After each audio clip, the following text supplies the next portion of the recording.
Howdy folks, Keywii here, and welcome back to Ace Academy, a safe space in which we awesome. We're just about to join Kaori in whatever she's doing, so I gotta see how Kaori's doing. It doesn't take me long to find the younger kids. All I had to do was follow the sounds of shrieks and laughter. She is amusing to children.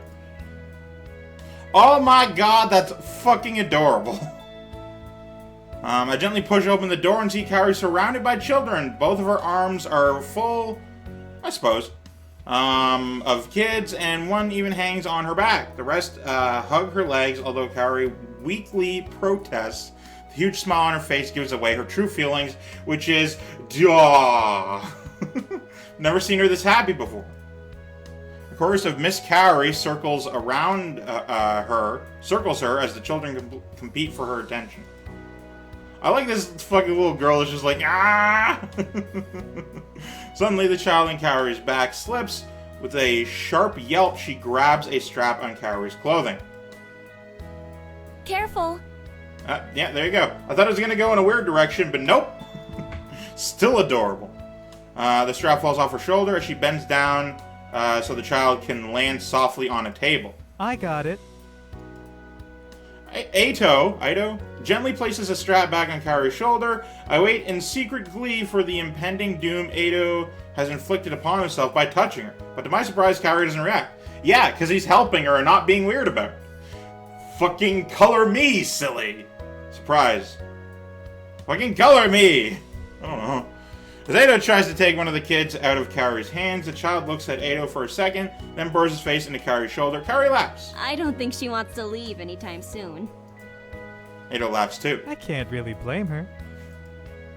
Ooh la la, do I sense young love in the air? I can't help but grin. Why you gotta be so fucking stupid about it?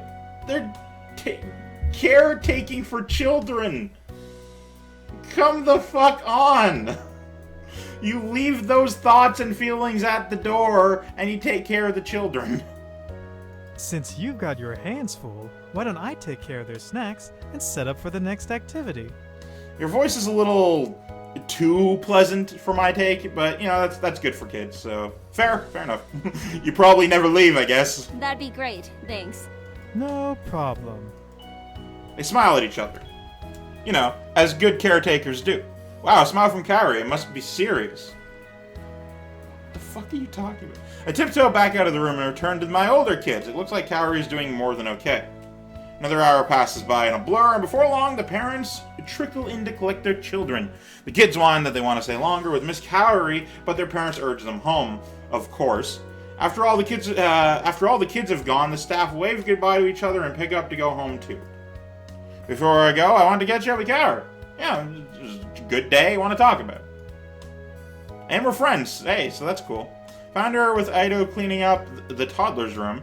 Ito makes a comment which has Kaori laughing. Kaori laughing at somebody else's jokes? I never thought I'd see the day that she was a three-dimensional character and she's only really pissed at us because we're fucking perverts. I'm chuckling to myself. Better not ruin their moment. I can catch up with Kaori tomorrow.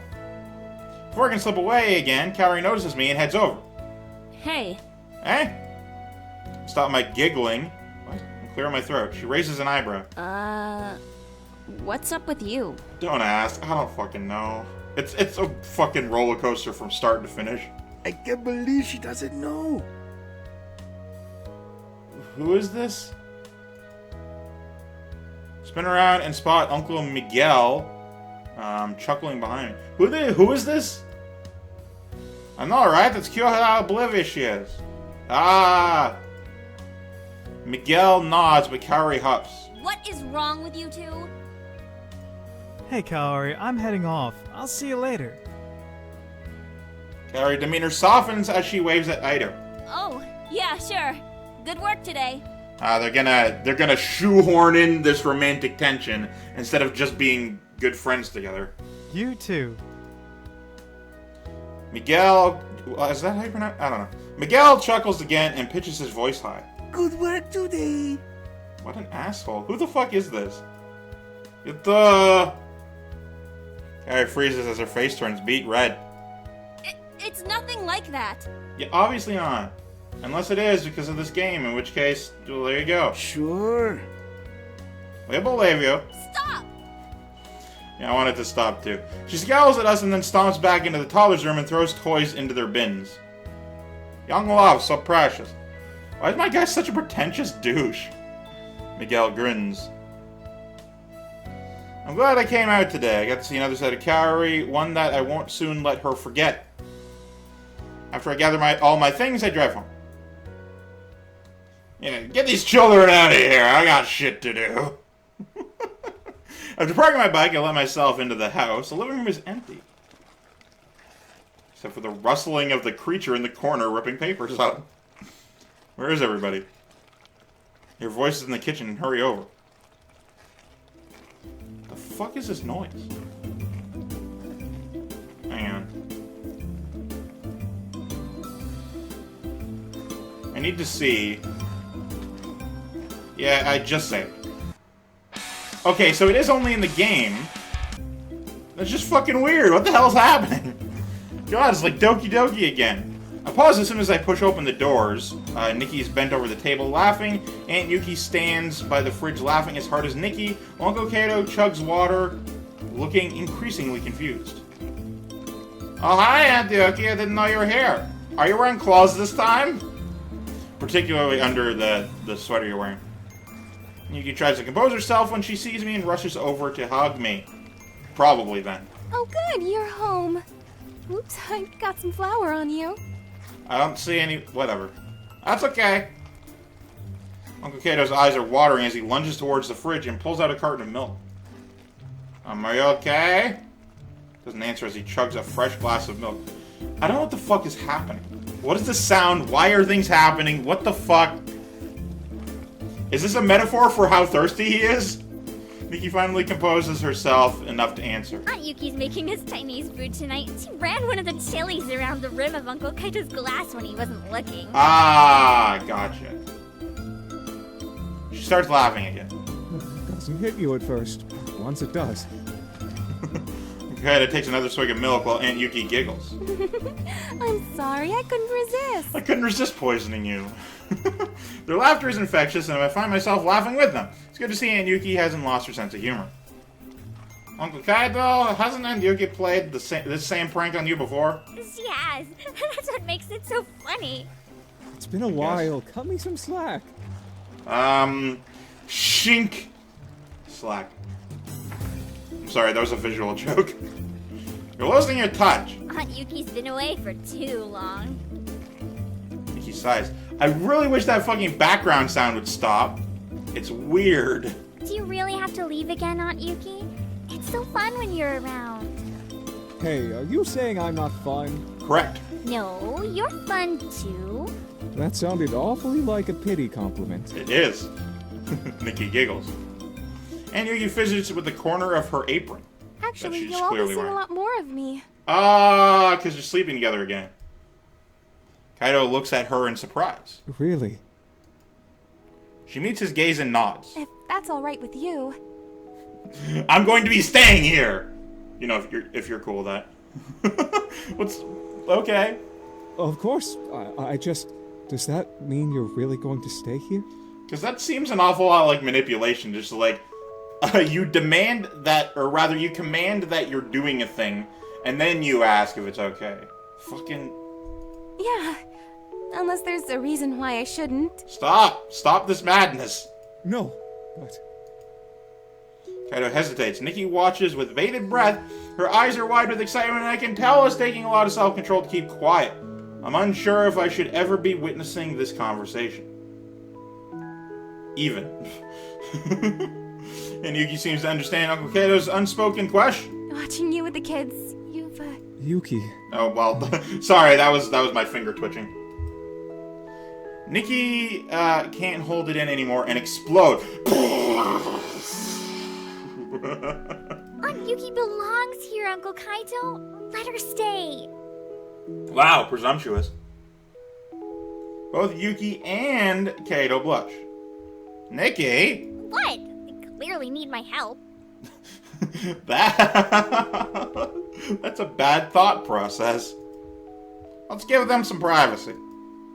I begin to push her out of the room. But... No buts. Except yours in your room sitting down. Reluctantly, Nikki allows me to lead her out of the kitchen and into the living room. We both sit on the couch, and I turn on the TV. Do you think Aunt Yuki will really stay? Sorry, I thought they were in the living room. I forgot they were in the kitchen, because it's visually the living room. It's hard to say. I hope so, but I'm not sure. That's exactly why they need my help. This is something they need to work out themselves. But they need someone to remind them of how good they are together. It's called the mirror. Just get them one of them and walk away. If it's meant to be, then it will be. Gives me a skeptical... That's also not true. Which magazine did you read that in? I didn't come up with that myself, just now. She chuckles. Please, I wasn't born... Fucking stop, Hand! I'm trying to listen to the dialogue that's actually voiced in this game, unlike other games. Wait in silence. Every so often, Nikki would sneak glances at the door, but she doesn't move. I can't ignore the delicious smell of Kung Pao chicken wafting out of the kitchen, and my stomach grumbles loudly. I kind of wish they were having this conversation after we'd eaten, or if they leave the kitchen. Nikki giggles. Are you ever not hungry? Yes, quite often. Her eyes widen as her stomach grumbles just as loudly. If your stomach is grumbling, then you were hungry hours earlier. It doesn't just grumble to signify that you're hungry. That's not how that works. At least not in my experience. In my experience, I'm hungry, and then I continue to be hungry, and then I continue to not eat, and then my stomach grumbles.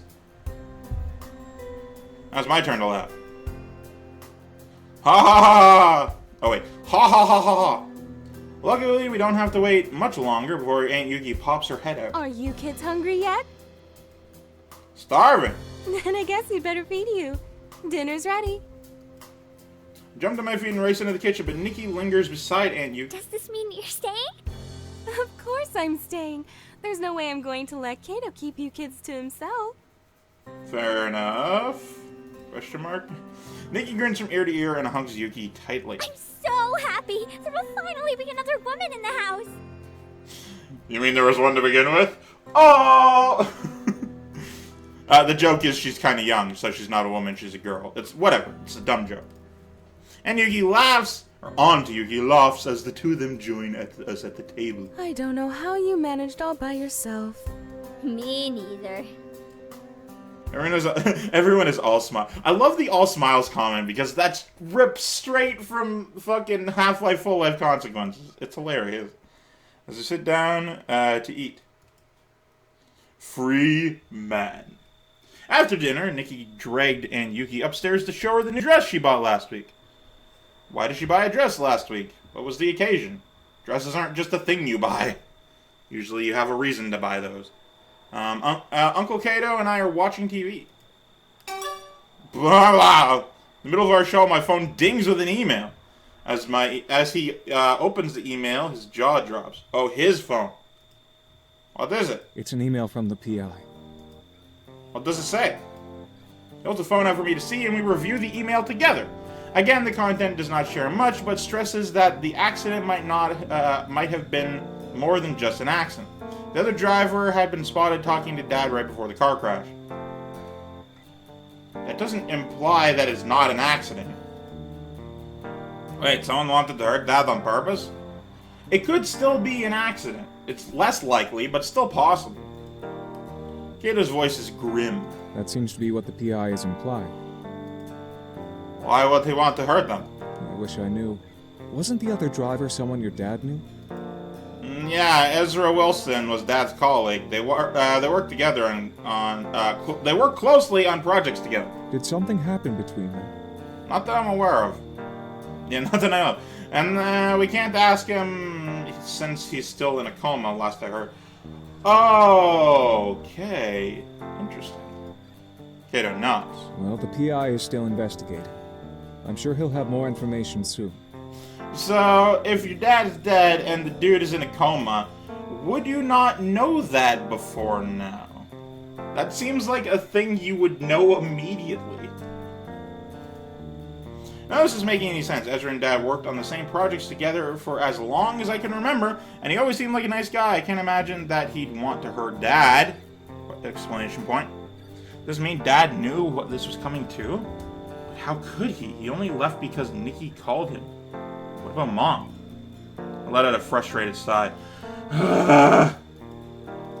Wish he could just tell me what happened. Wait a minute. That's research. Strange encryption in my core. Uncle Kato notices the change in my expression. What is it? I wonder if this has something to do with my core. Because of the weird thing it did during your first match? Maybe. If whoever wanted your dad dead was after your core, then you might be in danger. You probably shouldn't use Eagle again, just to be safe. But my school and my entire career.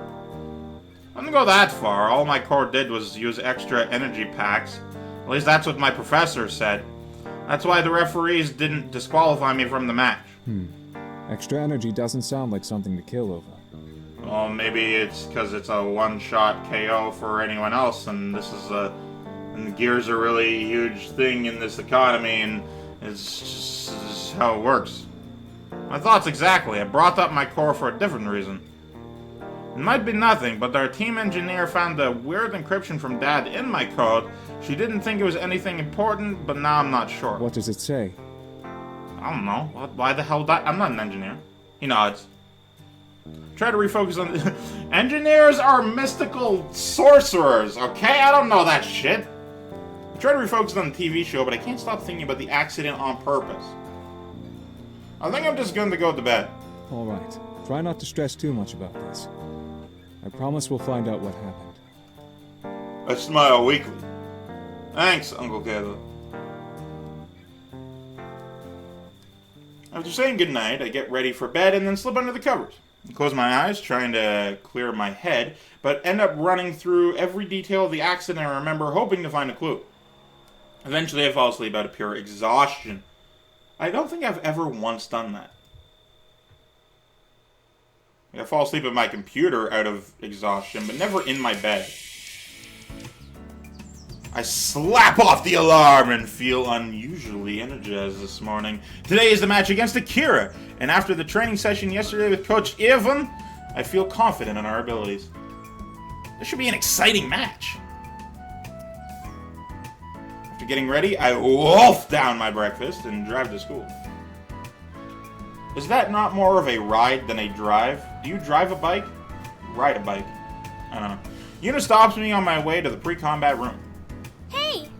What's up? I'm glad I ran into you. Me too! Does it count as running into me if you knew exactly where I would be? Yes. Yeah, yes. I agree with Yuna here. She grins and thrusts her tablet in front of me. Do you mind filling out this survey really quickly? I don't want to join your pet sanctuary bullshit. Just get out of the way. Survey for what? The session with Coach Ivan. Since yesterday's guest coach was a new initiative for Dashu, they like to gauge how valuable you all thought the session was. I've managed to track down everyone else, so yours is the last form I need. How? I'm here early. Okay. Take a minute to fill out the survey. Once I'm finished, I hand the tablet back to Yuna. Thanks. No problem. There was one question that said, "Did you like this guy?" And I said yes. That was it. Kind of impressed that Dashu had to go the extra mile to get someone like Coach Ivan to consult for a non-professional team. Yuna smiles. That's one of the reasons I like them.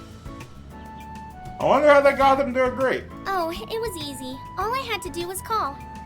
Call what? Wait, what? Yeah, I found his contact information online and figured it couldn't hurt to reach out. I asked his manager if this was something they'd be interested in, and luckily it was.